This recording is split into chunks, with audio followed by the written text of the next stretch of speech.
At Four Rivers Smokehouse, now through October 31st, take $5 off on orders of $25 or more when ordering in-store, online, or by phone using promo code Gators Breakdown.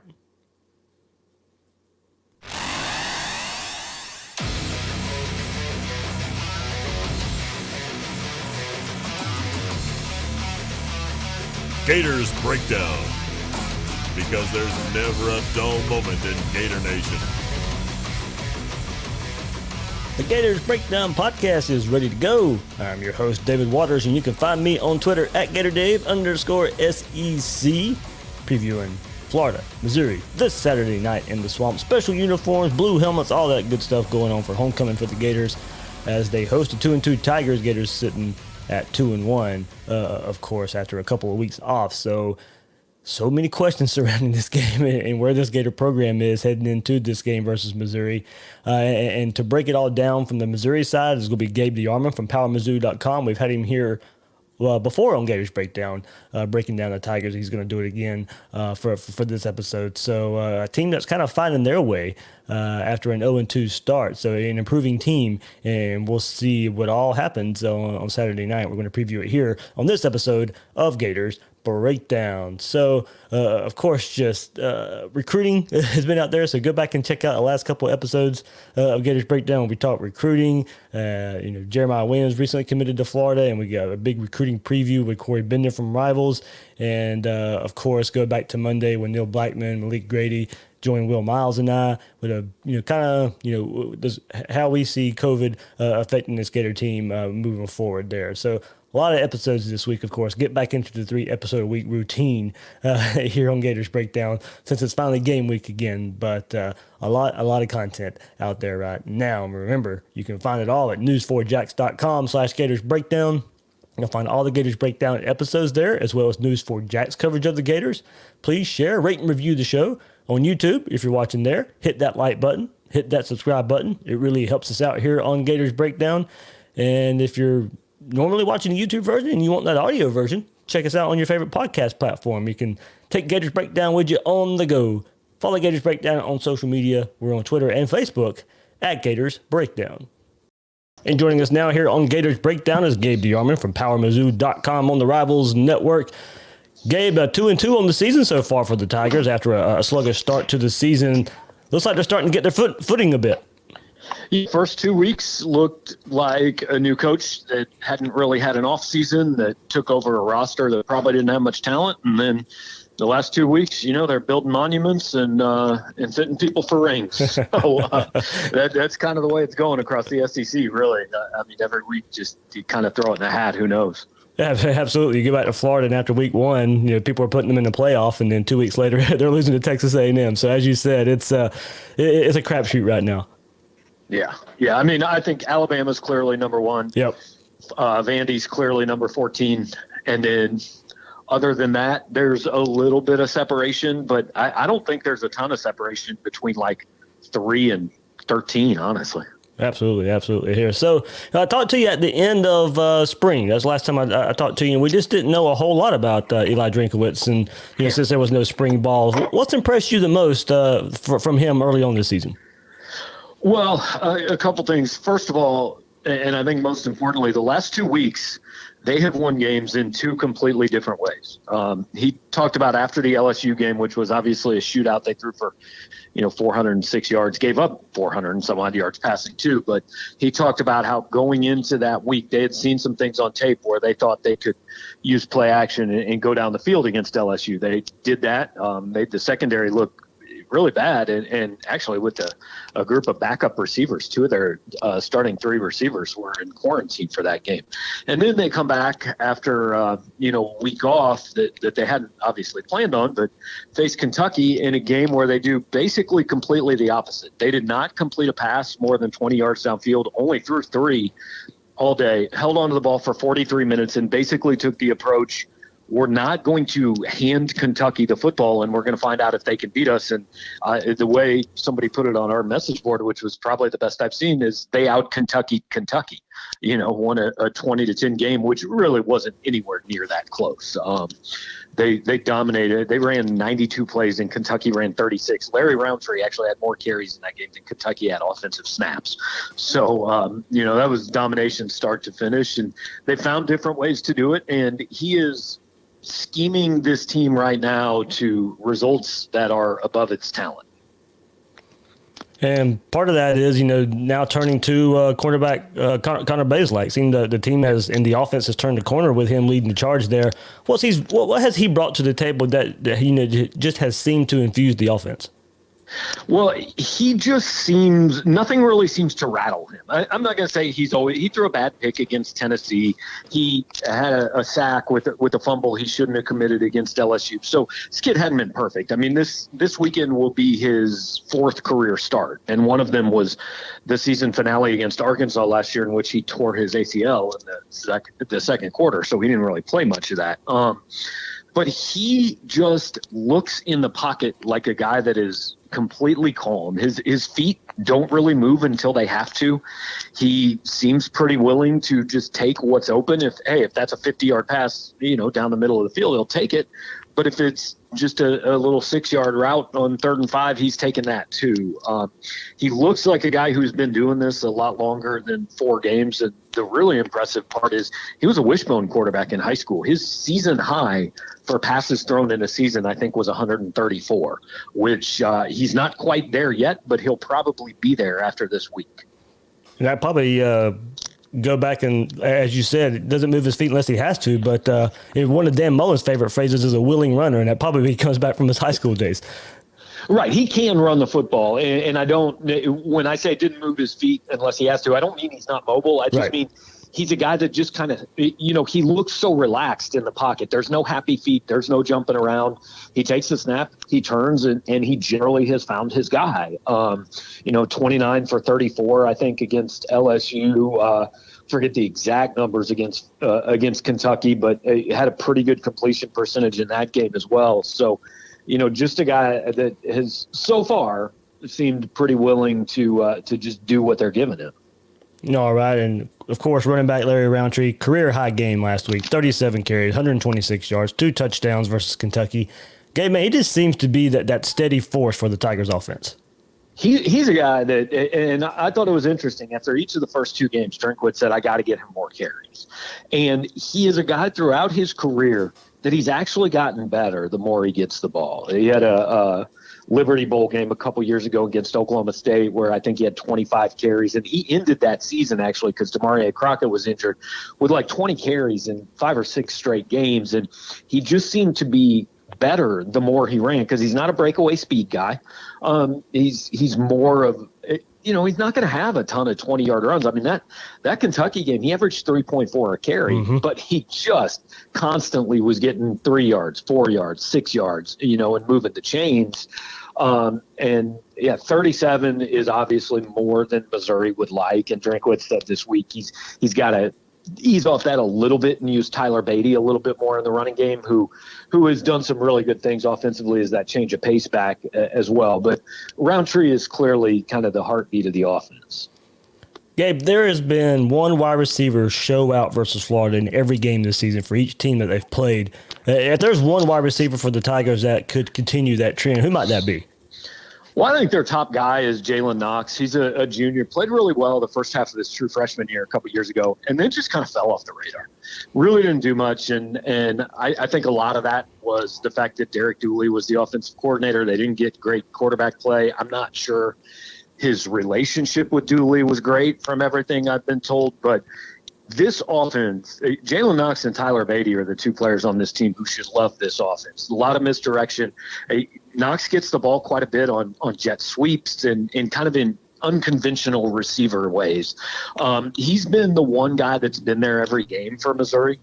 Damon Hazelton, grad transfer from Virginia Tech. Most people thought he'd be the number 1 wideout. Struggled the first game.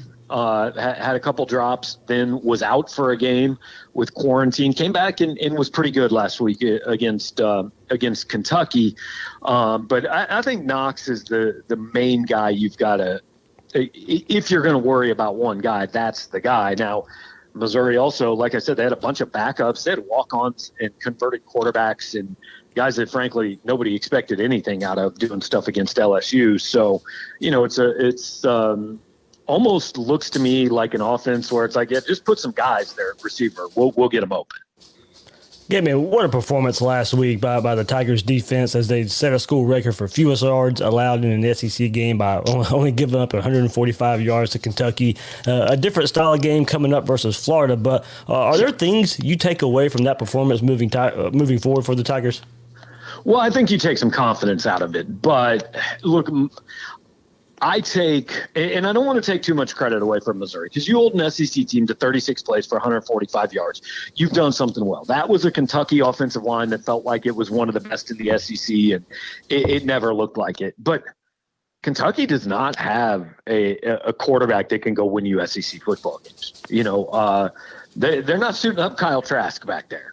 And frankly, his weapons on the outside aren't anywhere near what Florida's is. So are there some things you can take away? Yes. But this weekend is going to be significantly different. Right. Then one player we have to single out on the defensive side of the ball, linebacker Nick Bolton, coming off 7 tackle performance last week, and where he earned the SEC Defensive Player of the Week honors. 6 versus the Gators last season, but so far this season, a tackling machine again. 43 total tackles, 32 solo, 8 versus Alabama, 17 versus Tennessee, 11 versus LSU.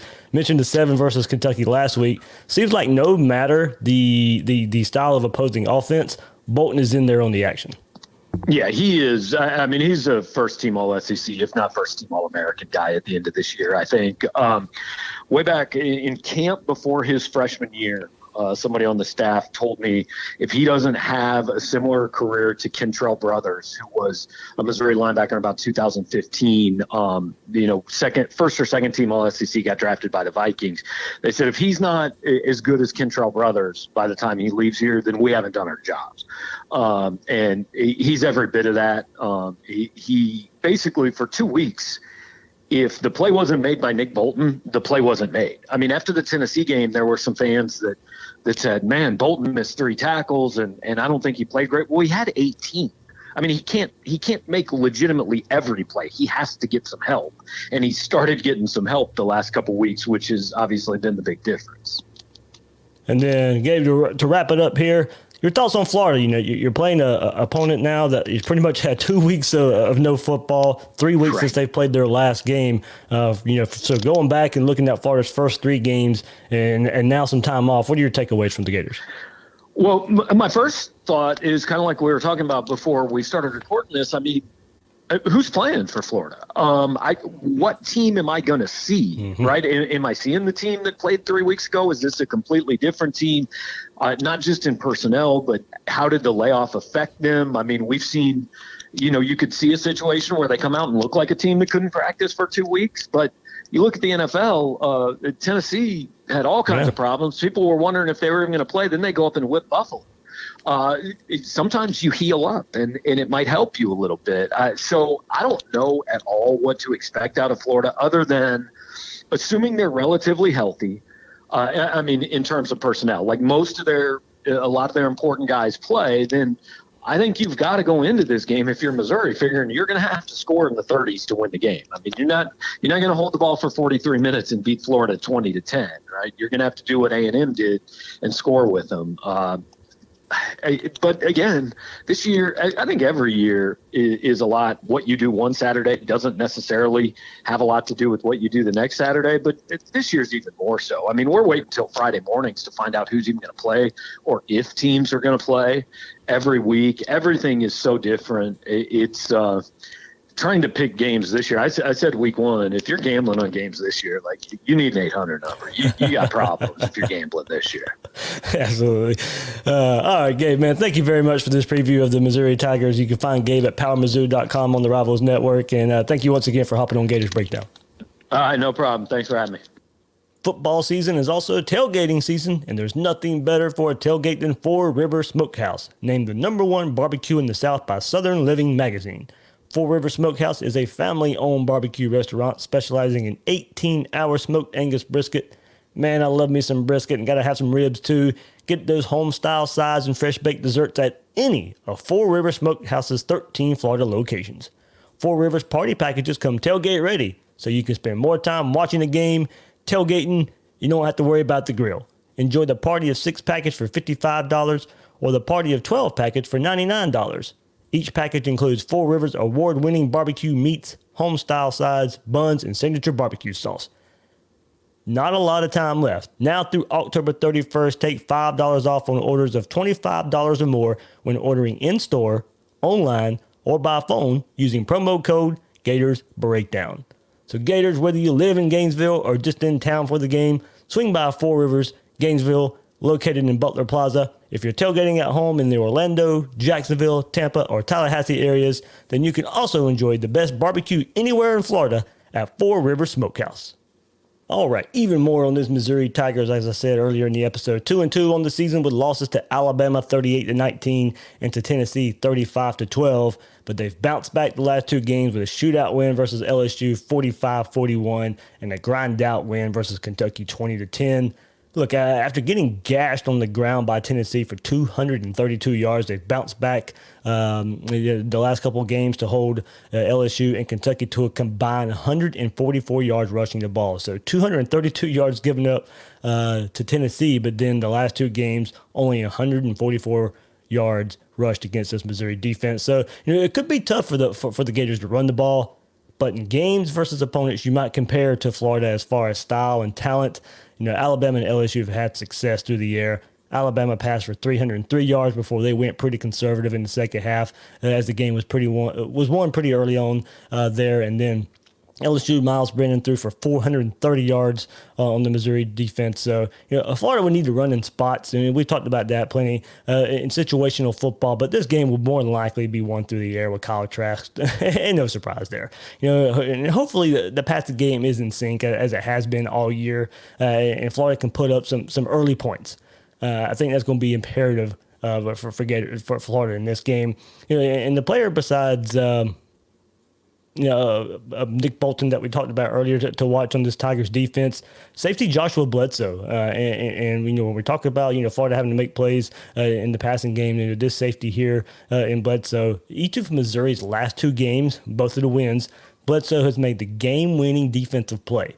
Against LSU, it was his 4th down pass breakup on LSU quarterback Miles Brennan as he was looking for Terrace Marshall in the end zone. From the 1-yard line, and Bledsoe jumped the route, knocked the ball down to seal that win for Missouri. Then against Kentucky last week, with Missouri up 10 points late, Kentucky completed a pass on the 1st down, and Bledsoe made the tackle.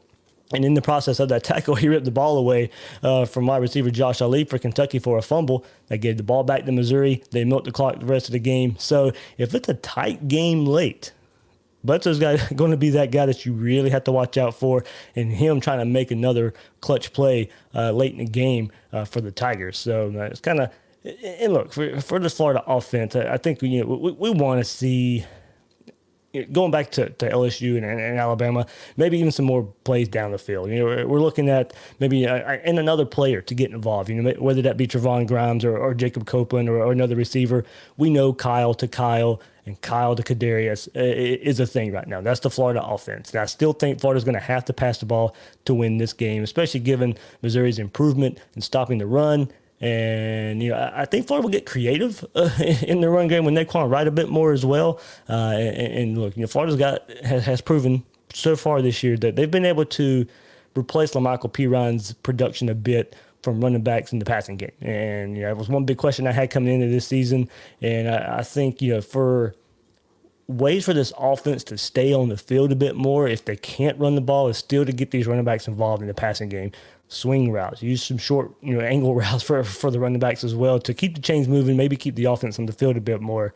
It's easier for them to stay on the field, longer for the game and not get as tired as the defense. And I think the defense is going to have some breaks, and I think this Florida offense is going to have to play some situational football a bit to kind of help fatigue along the way coming after COVID. And this Florida offense can't run the ball. I still look for the Florida running backs to have a big impact in this game through the air there. So moving to the other side of the ball on defense, Guys, here we go. Get ready for third down again. And Missouri in the last two games since Bazelak took over at quarterback, they're 19 of 35 on third down for 54% conversion percentage. Florida has given up 59% third down chances this season. So not a good recipe coming in for this Gators defense. You know, we're watching third down no matter the opponent, but Missouri is coming off pretty good performances there. Now, as I mentioned earlier in this week, you know, if there's one thing Todd Grantham has been able to do in his time at Florida is take advantage of young, inexperienced quarterbacks. And Connor Bazelak only has 3 starts under his belt, 2 this season, 1 last season, but he's playing well, and he's really helped this Tigers offense. In his 3 starts, his stat line is as follows: 3-0, 57 of 73, so he's 78% in completing his passes right now. As I said, that's kind of been boosted up by the LSU game, but he's playing good, smart football. 687 yards, 4 touchdowns, and no interceptions. So he's taking care of the ball, pretty much doing what he's asked to do in this offense. As we've mentioned plenty of times, you heard Gabe earlier, if it's a shootout, he played well in that. If it's a slobber knocker, knockdown, drag out game, he's not turning the ball over to put the defense in bad spots and keeping that offense on the field. So he's been adaptable, So against LSU, making plays all over the field, Kentucky with an old school approach, and it's just he's been key in getting Missouri the wins there. So against LSU, if you want to go back a couple weeks ago and look, I mean, LSU's defense has been pretty much like Florida's all season long, and Bazelak was 29 of 35 for 406 yards, 4 touchdowns, averaged 11.6 yards per attempt, 14 yards per completion.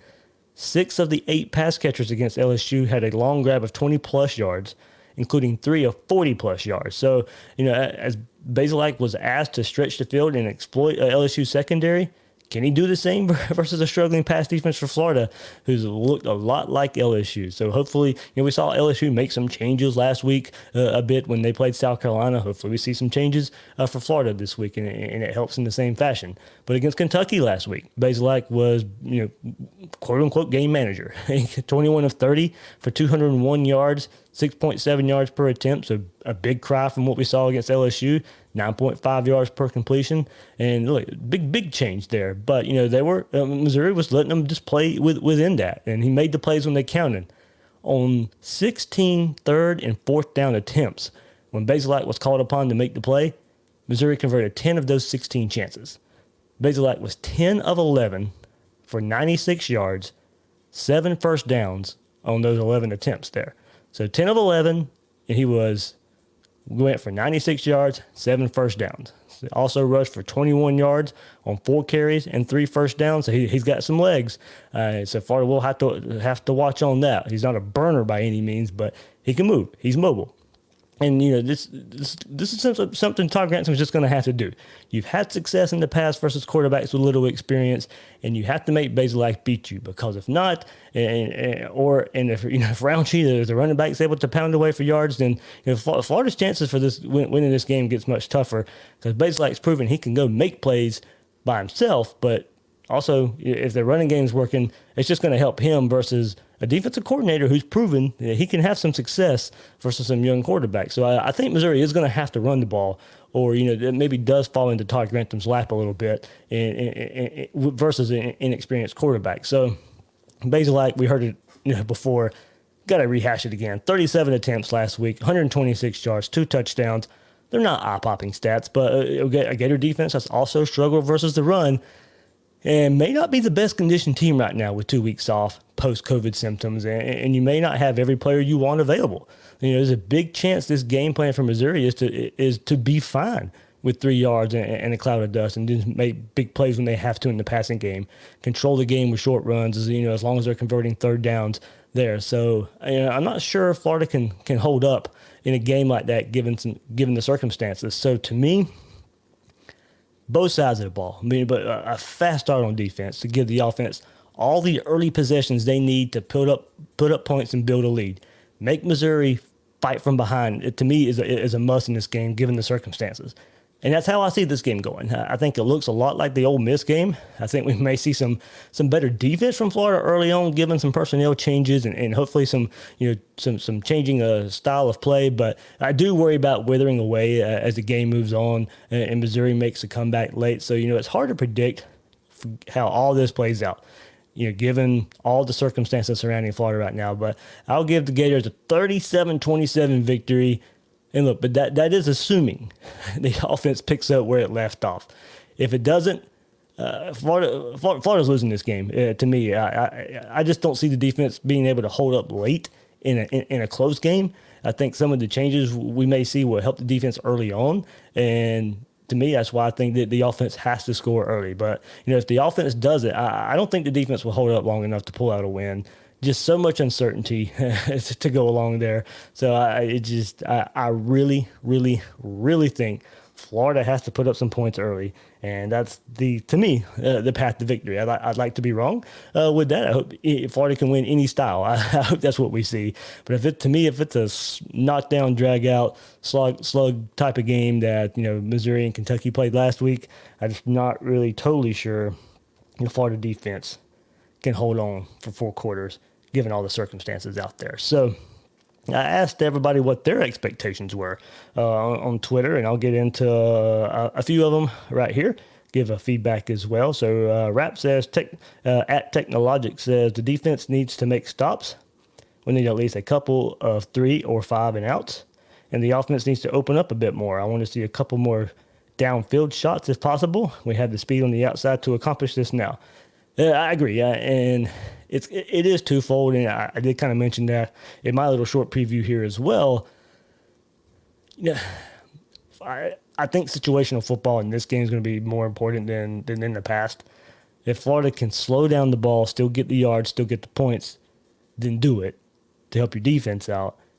But also, to me, the object is to score points. And so, you don't take points off the board if the best way to score is a 2-minute drive, then by all means do it. But if you have the ability to slow the game down at points, run the ball if you can, slow the game down, help your defense out, keep them off the field, and that's just the way it needs to go there. There we go, dog barking, kind of going crazy right now. Let's see. Brandon Tenney says the offense to pick up where they left off and a slight increase on the defensive side of the ball, with them being in more natural spots with Campbell coming back. I don't think it can be stated enough, and maybe I'm not looking at it enough. I know I have stressed it a good bit for this defense to, hey, Campbell coming back should put some people in their more natural positions, and maybe that helps more, this week than I'll give it credit for. But there's just so much uncertainty. I don't know. This really is a guessing game this week of what's going to turn out. It will help. As I said, it's just I think eventually, given post-COVID, given everything, I'm not sure how great a shape the trenches are on offense and defense. So build a lead. Now, I really think it helps, even in defensive trenches with Campbell coming back. He's not played a lot of ball himself this year. So what kind of shape personally is he in by himself? Can he go out there and play 4 quarters if he needs to? So a lot of conditioning questions right now all across the team, and especially somebody for like Campbell who hasn't played a snap yet this year for the Gators. Let's see, Morgan at Georgia Gator 02, I'm assuming that's what the GA stands for here, says, obviously a much improved defensive performance would be expected, but that remains to be seen. I think something to look out for is how the offense responds after the unexpected bye weeks. Will they pick up where they left off, or will they look sluggish? And that is another magic question for this week. As I mentioned on Monday's episode, Florida has been able to come out and score on the very first possession of every game so far, and go back to the first game of the season when you hadn't played a game since December, and you went out there and scored your touchdown on the very first drive, and the offense was in sync from the get-go. Hopefully that's kind of the same case here. You've had 2 weeks off. It'll be 3 weeks since you've played a game. A lot shorter time than what we saw from the offseason, from December to late September. So hopefully in practice this week, they can get that sink in offense a bit, hit the ground running, and Florida starts scoring from the get-go again with another game here. Arnold, that Arnold guy 01 says, I expect a sluggish and nasty game. Think the Gators win going away, but it's going to take some time getting there. And Arnold, I hope you're right, man. That's kind of the opposite of I see. If it's a knockdown, drag out, slugfest type of game late, I don't like Florida's chances there. I would if circumstances were normal, but with this team, I just think, and maybe I'm putting too much into it. I don't know. Like I said, it's a guessing game. I am afraid of the withering away here because of COVID the last couple of weeks, and not necessarily the team being in the best conditioning given all the circumstances here.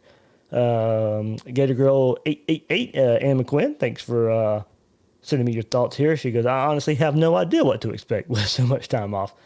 Join the party with me. But I'm optimistic that the offense picks up right where they left off, if even after a slow start. I'm praying for any improvement at all on defense. And Will Hand Robinson at Ken's Gators says, I expect more pressure and better coverage. I am worried about a 53-man roster there. Like I said, I do expect something different on defense. It may be by necessity because I don't know who you're going to have available this game when you go out there, but I expected some personnel changes anyway going out there. But yeah, I'm worried about that 53-man roster as well. Who are you going to have available? With as many players that got hit, 6 more last week as well, with many 31 throughout October. So I don't think you're going to be in the best shape. There are post-COVID symptoms of fatigue out there still as well. But who are you going to have available? Of course, with as many people that got hit, as many players that got hit for the Gators, of course there's probably going to be a position group or 2 or 3 that got hit hard. And if it's offensive line and defensive line, are those guys going to be able to hold up in the trenches for an entire game? Or if it's a secondary who's already struggled this year, and look, that's one place a lot of people want to see a lot of changes anyway. So maybe it works out in Florida's favor, but you still have to worry about depth at points there from a team that I don't think is going to be very well conditioned after 2 weeks off. So going to that point, who do you have available is probably the biggest question Florida has as they prepare for Missouri during the week and the game themselves. Gator CPA says, I expect to be swearing at the defense throughout, sweating the outcome until midway through the fourth, at which the time the offense will pull a game out of reach and secure the W. Josh Horton says, don't expect an overpowering performance. Don't be surprised to see Florida struggle. Fact is, most of these young men just had a virus. Regardless of corona or not, it takes a toll on the body. I don't see any of them being full 100%. They'll win based on talent and coaching. So all that's valid there. And hopefully, as I said, put up some points early. You may struggle as the game goes on, kind of make it look like the Ole Miss game a bit. But maybe the reason you fall off, not necessarily because of bad defense or bad play, just mainly because you don't have much left to give in that fourth quarter.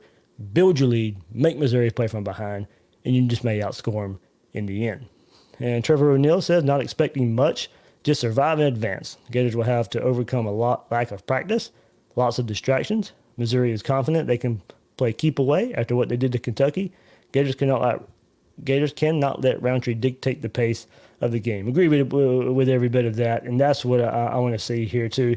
Just survive and advance. For this game, I don't care if it's a 7-6 win, a 13-10 win, a 42-41 win. Get out of this game and prepare for Georgia. Get your roster back in the best shape possible it can be in for the game in Jacksonville versus Georgia. Get a win over Missouri. Look, I don't want to sit here and claim Missouri this is some great team and Florida's going to have trouble just because it's Missouri. No, it's because it's more about Florida for me. What shape is Florida in? If Florida comes out and plays their best, they're going to win the game. If Florida's able to come out here and give their best, they're going to win this game. But it's just a question of all that stuff coming together and given everything Florida's had to deal with. And I don't want to use it too much as an excuse, but it's the truth. It's the truth right now. And we'll have to see how the game plays out before we can kind of go back and look at it and maybe identify some of the problems if Florida loses or wins a close game. But if Florida wins, I'll be happy, given everything that's going on so far. I'll be happy with any kind of win the Gators can walk out with Saturday. And then ATX Gators says, I expect the offense to be rusty after 2 weeks of no practice. I expect the defense to continue to struggle based on lack of practice and the performance we have seen. I don't have a good feeling about this game. It's just hard to be confident, totally confident about this game. I think if everything was normal, absolutely you feel confident. But you just, there's just so many questions, And before we wrap up, let's take a look around the SEC for this October 31st slate here. Some okay games here. I know everybody, with Florida being a night game, you get to watch Georgia and Kentucky early on, as that's the noon game on the SEC network. So Georgia and Kentucky. Georgia had a bye week last week, dealing with a couple minor injuries as well. How did they bounce back after getting beat by Alabama a couple weeks ago?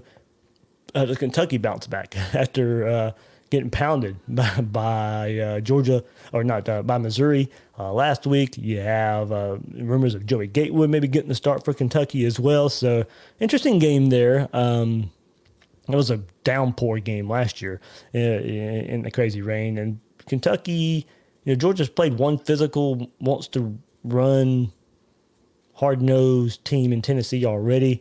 Kentucky probably a little better at that, but we'll see if they're able to kind of bounce back a bit after some disappointing performances on offense. LSU and Auburn's the 3:30 CBS game this week. Can LSU keep it going now with everything after their big win over South Carolina last week? Auburn gets the win over Ole Miss last week, so both teams coming off victories there. And this is what's usually a pretty good game when you go back and look at it, given recent history. So LSU, Auburn, that game's at 3:30.